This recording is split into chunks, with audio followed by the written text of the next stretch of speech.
Hello, it is 8 o'clock Monday night, time for the Cancelled Misfits show. Tonight, Fauci and the elites are coming for your freedom. They don't like that you have it, and they have stopped playing around. They want your freedom, and they are willing to come after it.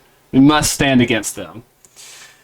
Ron DeSantis, being one of the few who will stand against him in a public setting, is the left's new boogeyman. Now, they've put out a new attack ad on him, and I got to admit, it's hilarious. We will be watching, reacting, and talking about that tonight. Does a Marine general officer have the right to go against orders and publicly put his commanding officers on blast? Tonight, we'll talk about that as well. And finally, what is happening to manly men in this world? Sons are not as strong as their fathers were.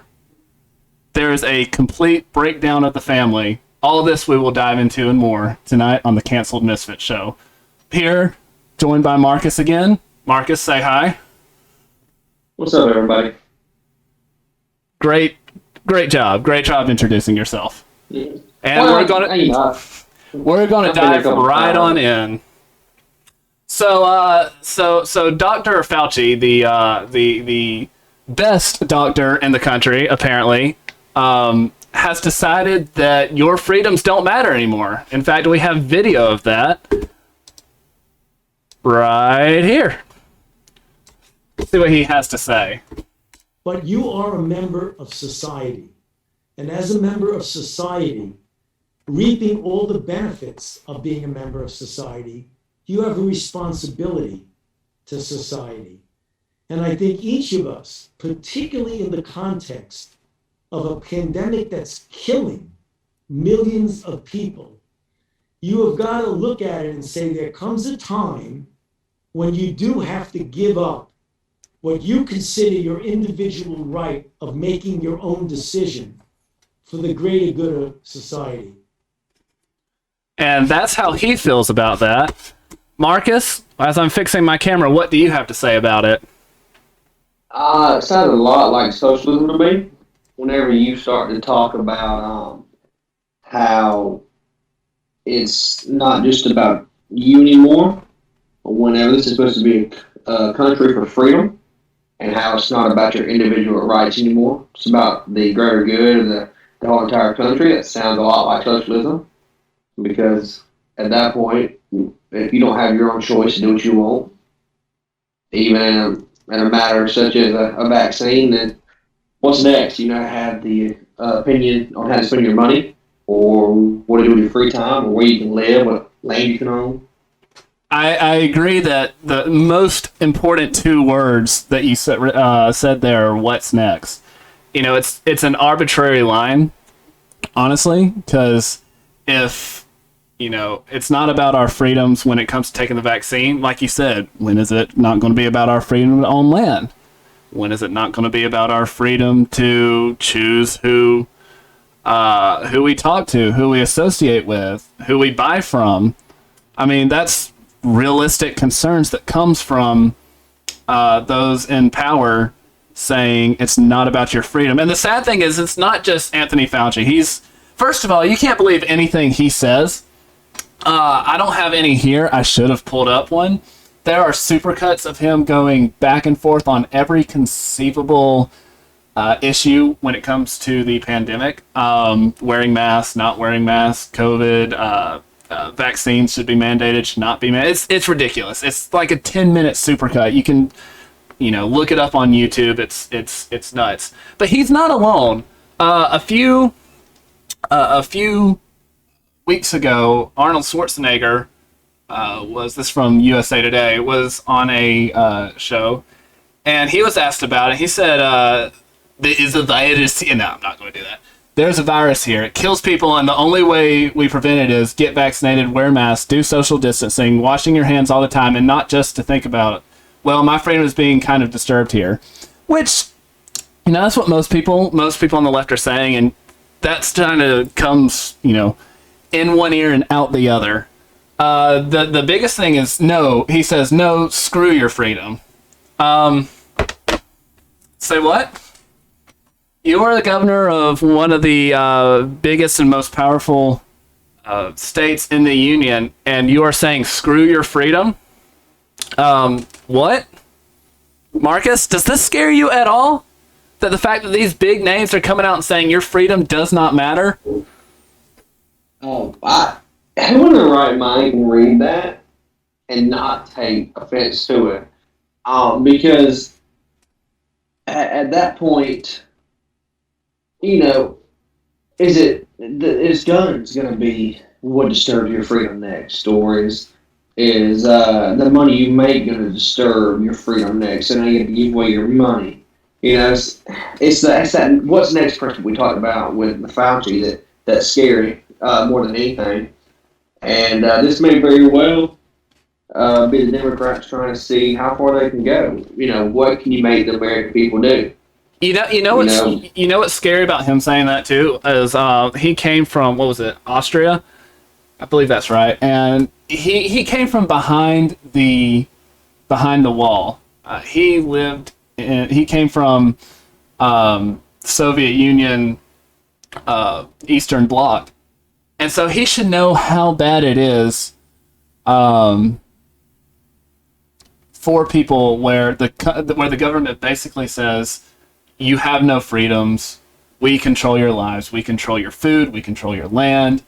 I mean, the gulags, the conscription of everything that you need to run your lives. He came from that, and then he can turn around, make it out of that, come to America, be a pretty fun to watch action star, even if you can't understand a word he says. Become governor of the state of California, and then start saying this.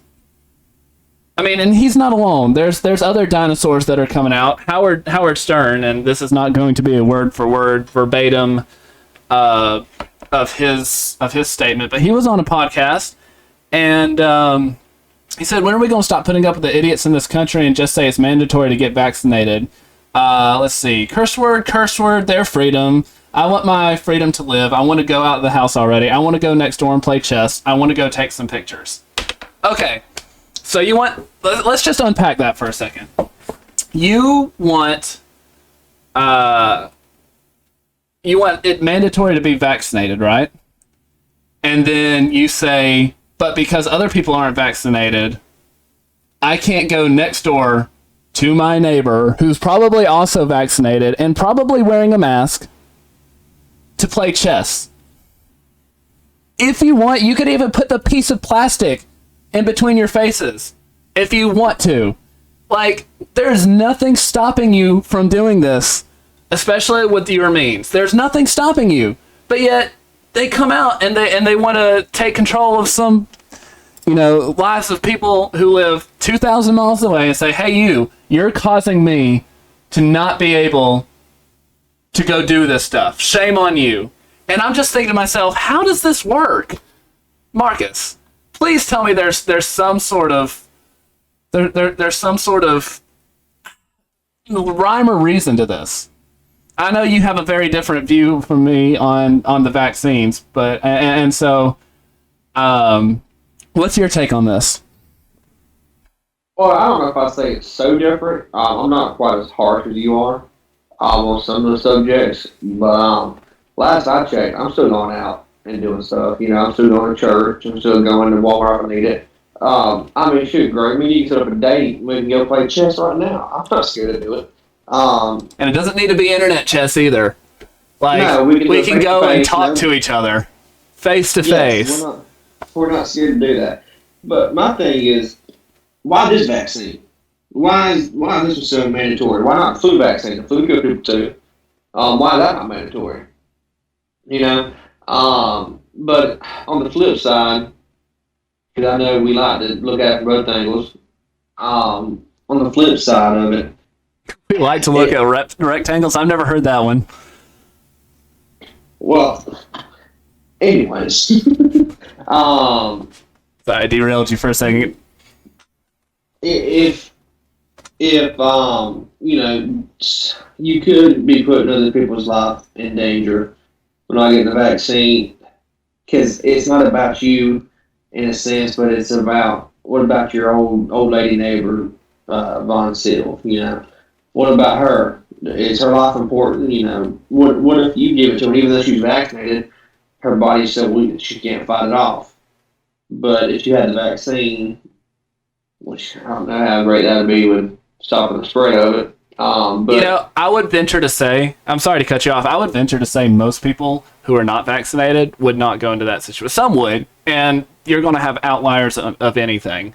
But I would venture to say most people, like me personally, I don't wear masks anymore. I hate it. I'm not doing it unless on a military exercise and I'm forced to. Other than that, I do not wear masks. One exception to that is being, like, if I'm going to ask someone, I recently went to the Career Center at the College of Engineering to kind of get a game plan going, and the lady asked me to wear a mask while I was in her office, and I said sure, and I put one on, and the only reason that was being is it was more useful for me to put that on and to do that than to just be like no and not wear it. And I think there's times when, you know, all of us have to take some sort of measure, but then again, she was fully vaccinated, so don't really see what her hesitation was. All that being said, I just don't understand why, if you're vaccinated, you care if I am. Because you can't get it anymore. I mean, you can, but statistically speaking, it's not going to be bad for you. You're well off. You have like the sniffles and you cough once or twice. That's generally how it is after you've been vaccinated. So why do you care if anyone else is? that's a great point with the vaccine that not a lot of people make. You know, is that, you know, people talk about how the vaccine has a great success with preventing deaths, preventing severe illness. But at the same time, we're talking about, oh, everybody's been vaccinated. Why does everybody care so much? Because if you've already got it and the statistics are true, then why does it matter so much? You know, why are you making such a big deal about it? Because you just told us why you need to get it. Well, if you've already got it and does all that stuff, just go about your life. I agree. Do what you want to do. But we've heard this rhetoric about, you know, forget your freedoms. We're going to push this through. You know, President Biden's mandate to all companies with 100 or more people to mandate it. It was 14,000, but then in this $3.5 trillion social net bill, it's supposedly an infrastructure bill, but it's basically everything that he campaigned on. It could get up to like $70,000 a person, up to $700,000. If I'm not mistaken, I'm just recalling the numbers off of an article I read a couple of days ago. $700,000 for willful or malicious breaking of the rules. And that'll sink everything. That'll sink millions of companies. I agree. It's a power grab, is what it is, and this is a segue into our next segment. You like how I did that? One of the few politicians who hasn't tried to power grab, who has actively said no, I will not, is the Grand Governor of my own state of Florida. He is the leftist boogeyman. That is the role that he has taken on because, you know, he's probably going to run in 2024, and has pretty good chance, in my humble opinion. There's already attack ads. Remove Ron is a pack launched by, and this is from the Daily Wire. Remove Ron is a pack launched by Florida attorney Daniel, I'm going to guess his name is spelled Ulfelder, because that's crazy spelling, who gained national attention during the COVID-19 pandemic by walking along Florida's beaches in a Grim Reaper outfit in a morbid protest of DeSantis' decision to leave beaches open. And this is what he put out. And it is probably, I mean, it's backfired immediately. If you go look this up, like, everyone's roasting him for this because it's basically showcasing all the reasons why we love Ron DeSantis. But here it is for your viewing pleasure, the Florever Purge. Ladies and gentlemen, on behalf of your cabin crew, we'd like to inform you that we have officially entered Florida airspace. Now that we're making our final descent, please watch this short message from Governor Ron DeSantis on COVID-19. Thereafter, everyone on board will be required to comply with the state's forever purge. We are not doing any vaccine passports in the state of Florida. We trust people to make their own decisions in this. Sorry, gotta cut in right there. We trust people to make their own decisions. I don't know if I've ever heard a politician stand up for that so profoundly. All right, we're continuing. State, we are not going to be bludgeoning people with restrictions and mandates. And I gotta say, I absolutely love the just completely out of context images of civil unrest that they interspaced into this, because I doubt any of this is, I may be wrong, but I doubt any of this is from Florida during the pandemic. And if I'm wrong, I would love to be set straight, so put it in the comments. Lockdowns or any of that stuff. As Governor DeSantis stated, while you're within state lines, you do not have to wear a mask. You do not have to get a vaccine. It is against the law for private businesses or schools to mandate masks or vaccines. And you have the absolute right to infect whoever you want, whenever, and wherever with COVID-19. Thank you for traveling with us, and please, enjoy your forever purge. Your forever COVID-19 is surging again. This is the time to double down. The governor is doubling down. He says students shouldn't be forced to wear masks. I love that. Terrifyingly evil that students shouldn't be forced to wear masks. You can't make this up. This is great. Like, I feel like he could have released this for himself as a hype video. You are trying to lock people down. I'm going to stand in your way. Florida just requested 300 new ventilators. Hospitals are filling up here. There is evidence that children are making up much higher cases that are emerging. The numbers continue to rise across Florida. This fall, don't breathe in. This is Yes, liberals, insane. don't breathe in. The Just keep holding your breath. Purge, coming to a theater and live streaming networks near you. Oh, like, Marcus, you saw this. That's great. What was your first thoughts when you first watched this? I know it was a couple days ago. When I first watched it, I honestly was like, what am I watching here? And I was kind of confused, and then I realized, wait a minute, are they actually? At first, I was just like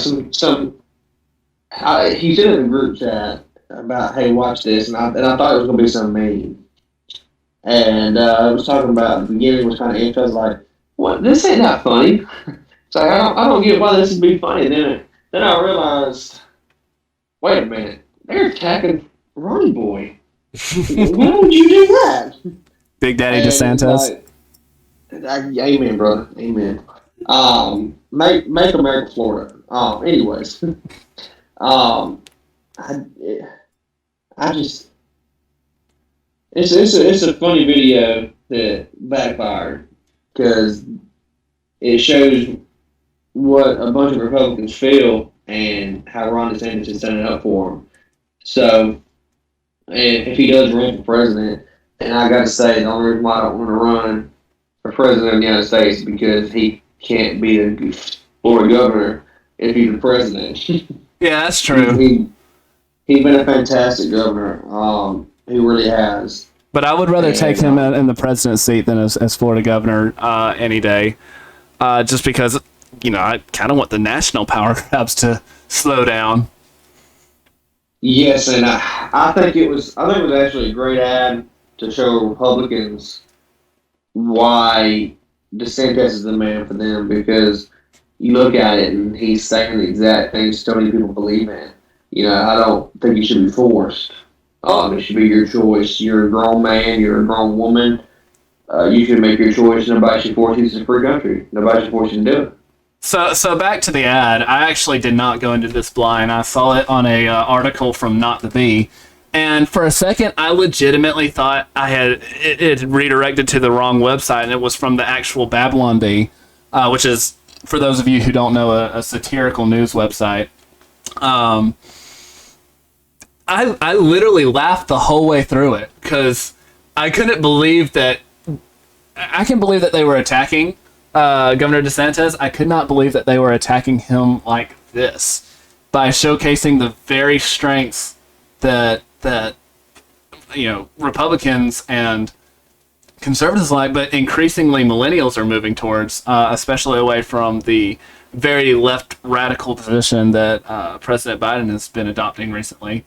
But I feel like, honestly, you could change out a couple of the scenes and change out the remove run at the end. I pointed at my screen over here, realizing y'all can't see it. The remove run pack at the end, and it could be a hype video for him. Like, I really think it could. So we're not the only ones, or the first ones, or even the best ones to comment on this. Let's see. What do we say? Ben Shapiro said, "This reminds me of my recent flight back from California to Florida and my complete and utter relief at being in a state where the governor says things like, 'We trust people to make their own decisions in the state.' Honestly, did Ron DeSantis write this commercial?" And then also Daily Wire, you can tell we really like him over here. Matt Walsh, the same one we talked about with the school board story last week, said, "I like DeSantis even more now. Thanks for this." DeSantis' own spokeswoman came back and says, "What scares very online liberals the most, the freedom to think for themselves. Governor DeSantis is the worst. He forces us to make our own decisions as if we're responsible adults with rights." That came from a DeSantis spokesperson. And I think it really is what it is. I think, in large part, a lot of this country is realizing that maybe letting the government make decisions for us is not the best idea. Maybe it's time that we are able to make our own decisions. We think critically. We stop hating each other based on emotional reactions, and maybe we can start talking to each other again. But right now we're like two siblings that just can't stop fighting. And I don't see that changing anytime soon. So I'm hoping this ad will just kind of scare liberals out of Florida. Move to California, move to New York. Where they force COVID positive elderly patients back into nursing homes, and leave Florida for the people who want to make their own choices. Or you can do what the ad says and don't breathe in and just try to make it out of Florida before you have to breathe. That'd be fun to watch. But yeah, I kind of just hope this scares, liberals out of Florida. What about you? What's bad to me is a bunch of liberals from, say, California. They talk about how bad stuff is over there as far as how expensive stuff is, how high the taxes are. They come to Florida and Texas largely, in the past, largely Republican states for the most part. And they want to vote the same way they voted in California. And it's like they don't realize that the states that they're going to are going to utter crap because they didn't change. They want to go to a better state. The reason why it was better is because of the Republicans, for being honest. They want to go to a better state, but then they want to trash it with their taxes. You've seen that with the census back in 2020. A lot of southern states picked up seats in the House of Representatives because people are leaving from blue states. And I think there's one actual blue state that picked up a seat. I can't remember which one it is. But in general, blue states lost seats. California lost a seat by 29 people. Not California, New York. And I'd have to go back and find this. I'm just remembering this from an article I read a few weeks ago. But you see that as a mass migration from blue states to red states over the past few years. And I really think it is because, the left is eating itself right now. And apparently they're doing terrible ads against Republicans who they scared them. It depends on terrible how you define it. Oh no, it's great for us. As far as it working, but as far as comedy, it was not terrible. No, every time this is better than Saturday Night Live has been in years. Like, this is how you do comedy right here. Adam Sandler went on Saturday Night Live in the past a little bit ago. I forget how long ago it was, but it's been 20 years. It has been 20 years since the early 2000s when it was last good. But this is how you do comedy right here. And well, moving on, I don't have a great segue here. This is an interesting and very nuanced story that we're going to have to go to. This from Task and Purpose. Lieutenant Colonel Stuart Scheller Jr., I hope I said his name right, is currently in pretrial confinement in the Regional Brig for Marine Corps Installation East aboard Marine Corps Base Camp Lejeune, pending an Article 32 preliminary hearing. Date, time, and location. Okay. So what did he do? Well, according to his list of charges, Scheller is accused of the following offenses under the UCMJ: contempt towards officials, willfully disobeying superior commissioned officer, failure to obey an order, and conduct unbecoming an officer and a gentleman. This stems from a video he posted onto Facebook and LinkedIn criticizing the handling of the U.S. withdrawal from Afghanistan. In the video, Scheller accused senior military leaders of shirking their responsibilities and questioning some of the command decisions that were made leading up to and during the final moments of America's longest war. Some of the things he said, I know I'm reading a lot right now, but it's a lot of material. People are upset because their senior leaders let them down, and none of them are raising their hands and accepting accountability or saying, "We messed this up." He's asking for the same accountability that expected of him and his men. So I have to be very careful. Marcus, you can say whatever you want about this, but as for myself, I'm going to have to stick to what he said and commenting on that as a neutral observer. That being said, do you have anything about what he said? I think that having responsibility is a great thing to do. I believe majority of people, especially us normal folks, you have consequences for your action. You know, if you know that coffee gets you going in the mornings, and you forget your cup of coffee, you pay the consequences. You ain't gonna be going that morning like you want to. Or if you throw a boomerang, you know it may come back and smack you in the face. You beware the consequences. If you don't catch it, it's smack you in the face. So a lot of the government officials and higher ranking, they don't get that slap in the face like we do, you know. So I think it'd be good to have accountability for the higher ups everywhere, as far as whether it's higher up in the military or whether it goes up into the political stratosphere. Either way, then the accountability needs to be there. But unfortunately, for this man here is he's in the military, and unfortunately, when you join it, you pretty much shine your life away to be Hold on. I want to say, unfortunately, I think there's a lot of good things about the chain of command, and not necessarily unfortunately, but the unfortunate part is that you almost signed your life away as a paid slave in a sense, because the government tells you to do something, you're kind of stuck. You're kind of stuck with it. So the impetus, well, before you go on, the impetus to this is that he had been put on a gag order from talking about what was going on, from criticizing, like a specific gag order after a couple of videos from his past from that he'd been putting up beforehand. I think this line from the article on Task and Purpose kind of sums up both sides of the issue. It says, since his first video, Scheller has been the subject of both tremendous praise and severe criticism in the military and veteran community. Some saw a battalion commander and an infantry officer who was risking his career to voice frustrations over a long mismanaged and often forgot war. But others saw an officer who broke with established norms by criticizing his chain of command publicly, and in doing so undermined good order and discipline.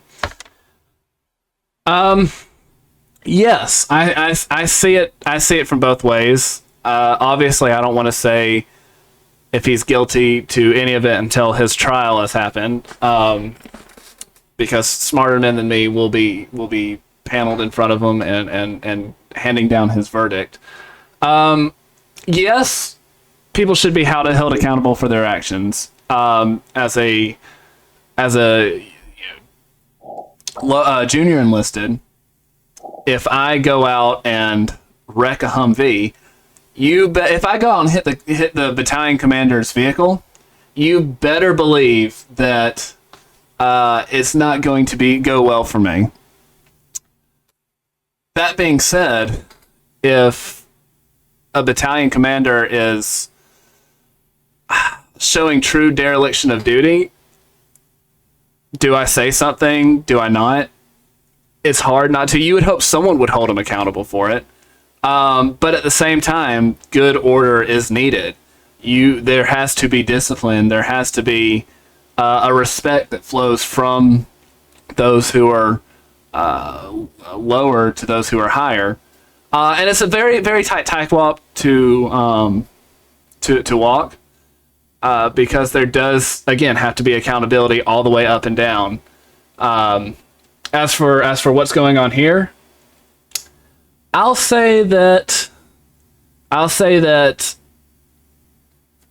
hopefully his trial will be fair, and maybe he'll get across what he wanted to get across during that, or it will bring to light what he wants to get across. Any last statements for this story before I get court-martialed myself? I will say if something does happen and he does end up and it doesn't end up getting kicked out of the military for some reason, he could very well make a bigger voice for himself as far as who should be held accountable, and he could really start a movement that way. And I think that's something they may consider. And when I said the unfortunately thing about the military, what I was saying about that, this kind of feeds on it, is an unfortunate side is somebody higher up than you done something wrong. It's hard for you can't really go and tell anybody because you're lower. So it's hard to be held accountable, whereas somebody in the regular world is a civilian.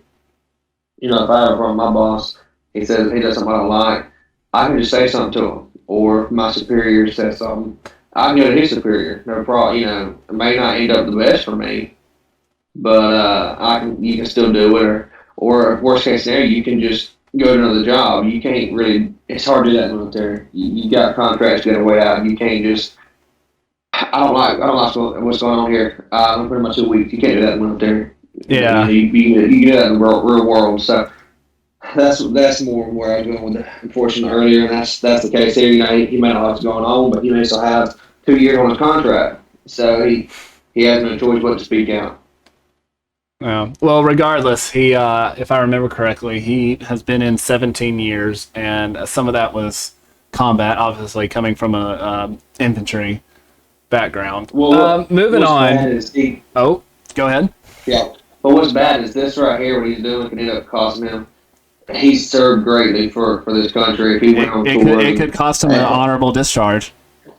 It could cause him to lose everything he deserved to have for the military. Absolutely. It could cause him his retirement and his benefits and stuff that I will believe he earned, especially going overseas on tours and stuff. That's something that I believe he fairly earned and was bad just because he spoke up.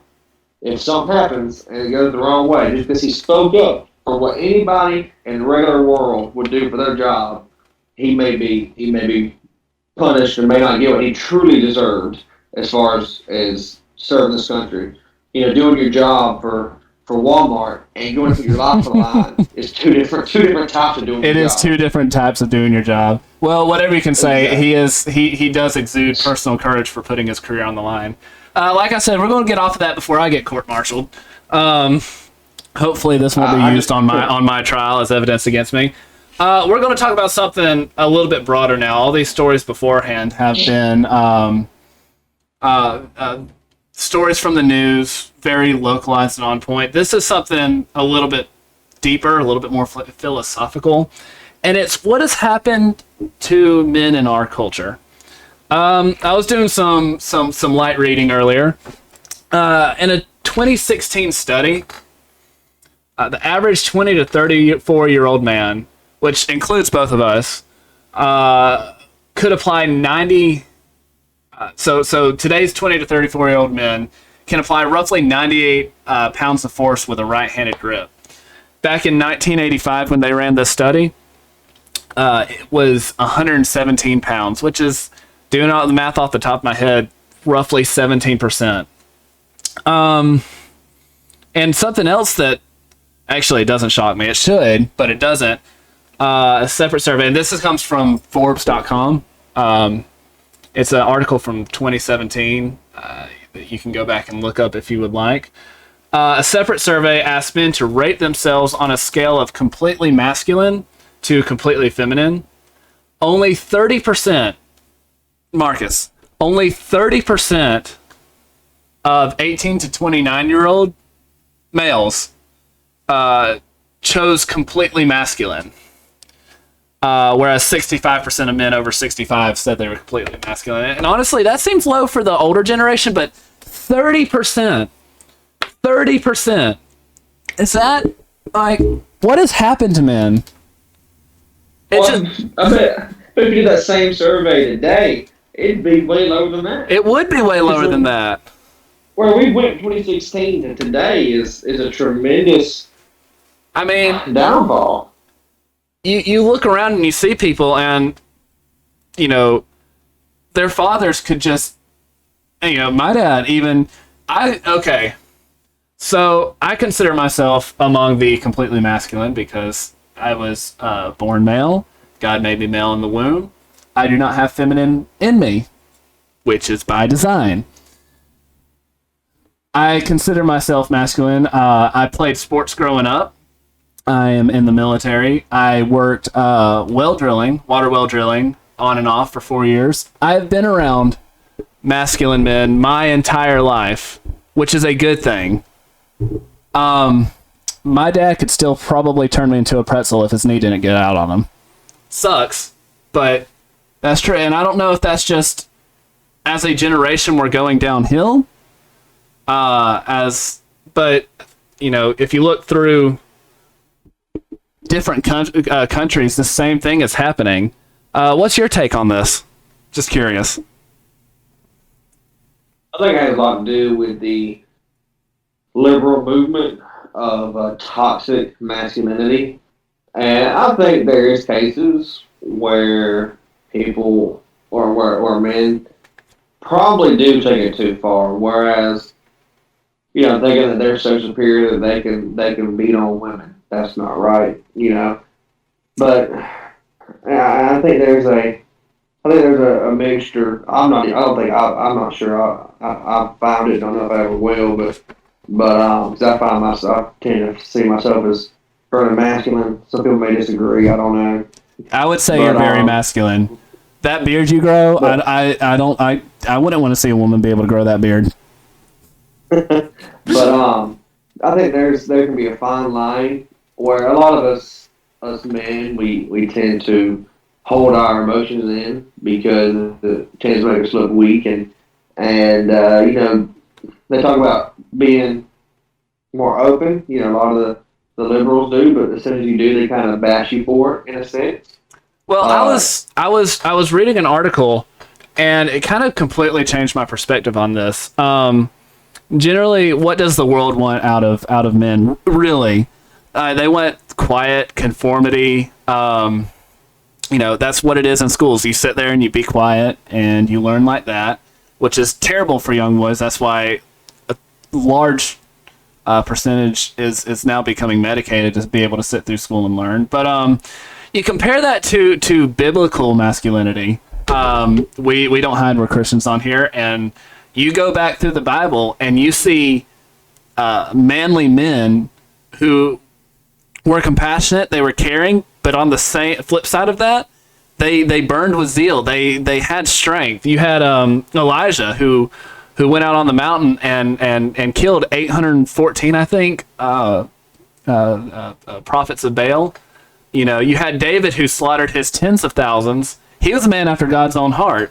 Jesus himself went into the temples and overturned the changers' tables, who are charging for sacrifices. I mean, all of these men, you know, one was literally God himself. They came in. They were strong. They fought for what they believe in. It's a complete diametrical opposition to what people want men to be in our society, unless you play, you know, football and can catch a you know, touchdown pass from 65 yards out. I mean, biblical masculinity is nothing like what we see today, but it leads to it leads to loving homes. It leads to places where men protect their wives, and in turn, you know, their wives do the general, you know, with a relationship. Men and women are not the same. I'll say it. Careful Come now. after me. Careful now? Careful now. Oh, you want me to be... Okay. Let me say it. Men and women are not the same. They do not do the same things. You know, their bodies aren't the same. We haven't gotten canceled yet. We need to. No. There's a good thing that... Yeah, we finally did it. We're finally going to start canceling us. No, it's a good thing that men and women aren't the same. And that's fine. Women are more loving. Generally, they're more emotionally in tune, which is good. Children need both the stern strength of a father and also the loving emotional side of a mother, and it leads to better homes, better marriages. When you have toxic masculinity, when you have guys being jealous and weak and turning on those women, we talk a lot about abortion on here, right? I think it's finally time to give them a chance and say, men, you need to step up. You need to be there. When we have an above 50% single parent home rate in America, you need to step up, because most often it's your fault leaving. Not always, but generally it's absent fathers. And that's what toxic masculinity that this world has created leads to. Or am I completely off base, Marcus? How are you going to save this episode from being canceled? Well, tell me something, Ray. You talked about biblical days and the masculinity involved there, as far as the men doing their jobs. And you can even recall back, they started their jobs early in life. You know, it's like when Jesus was younger. He worked as a carpenter. His father as with his carpenter. So tell me, what do you think led to this decline in masculinity, the decline for responsibility? You think it's the school system? The school system changed? That's what did it? I think part of it is the school system. I'm not prepared to go into stats and statistics of how the school system's changed, but it's gone to what we have now, and ignoring the liberal indoctrination that's rampant in public schools. Just the fact that people used to go work in the fields, harvest, go to school, then go back and go to work, which led to strong, hardworking men. You don't see that a lot now. You work on a farm. It is hard work, isn't it? Some people would tend to believe it's not. Yes, it can be very hard work. Yeah, and do you think that has made you a better person? I say it has. I think it's taught me. I've done it my whole entire life, and my dad, he owns the business, and I believe from an early age, I was taught responsibility in life. Yep. You know, I was always told, you're not like other kids, Marcus, and you're not like other people. And even when I grow up, and even when I'm 30, 40 years old, I still won't be like other people, because I'll have to be, if I'm not, you know, if Dad hasn't retired and we run the farm together, or this, or whatever happens, the responsibility I have on the farm will still put me apart from everybody else, because where something may happen, where say a pivot goes out, or there's, you know, we need to do something fast, and it's a Saturday and everybody's supposed to be off, I have the responsibility to go out there and do it before, I don't, I'm the first one that goes to do it most of the time, as far as that goes. And I was always taught from a young age of, now Marcus, you might can go to this sleepover, but we can't promise you because you may have to do something this weekend. And there's even times where I plan to go to sleepover, and there's many times where they said you need to be up early and leave early. So for time's sake, because we're about to run out of time,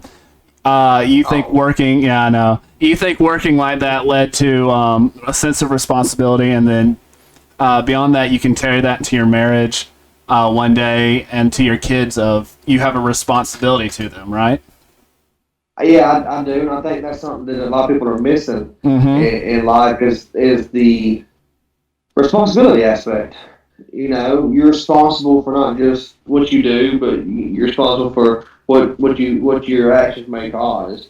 You're responsible for your life. You're responsible for your family. Responsible for your own self, which is what we love in Ron DeSantis, and is what we want. I hate to do it, but we've already gone over. Say what? That was you said how good I am there? I went back on running board without you even thinking I would. So we definitely are going to have to come back to this in a future episode because I think it's worth exploring much more. But running boy or the farm life? All of it, but manly men in particular. Yes, we've kind of gone over our usual amount of time. I do want to say one thing. For Ron DeSantis and his wife, he put it out there, so I'm going to put it on here. That his wife was diagnosed with breast cancer. We hope and pray that it's short-lived, and Amen. That she can come back and continue to fulfill the role she does, both as First Lady and as the wife of Governor DeSantis. We hope the best for her. That's it for tonight. If you liked it, give us a like, give us a share, comment. We might start reading those sometime soon. We might start incorporating them in. You never know. We're still learning and growing. But we love y'all. We hope to see you again next week. Same bat time, same bat place. I hope I can say that without being copywritten.